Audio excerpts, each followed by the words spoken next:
Ratusan kios pasar kering di Desa Biren, Menasah Capa, Kecamatan Kota Juang, Kabupaten Biren diresmikan dan akan segera difungsikan. Kios tersebut nantinya akan disewakan kepada para pedagang dengan kisaran harga 4 hingga 5 juta per tahun.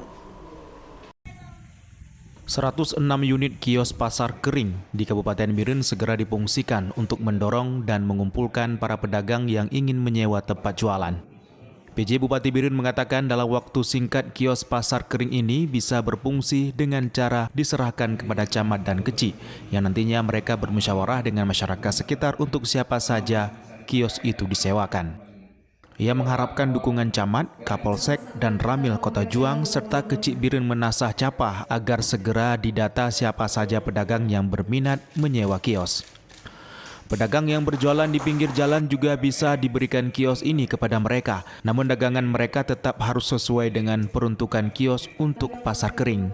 Jumlah kios sebanyak 106 unit dengan ukuran 4x6 22 unit, ukuran 4x4 84 unit. Kios ini diperuntukkan untuk pedagang aksesoris, pecah belah, aneka plastik, handphone, dan mainan anak-anak dengan harga sewa per unit Rp4.224.000 per tahun dengan ukuran kios 4x4 meter dan Rp5.180.000 per tahun untuk kios ukuran 4x6 meter. Dari Kabupaten Biren, Musriadi, iNews melaporkan.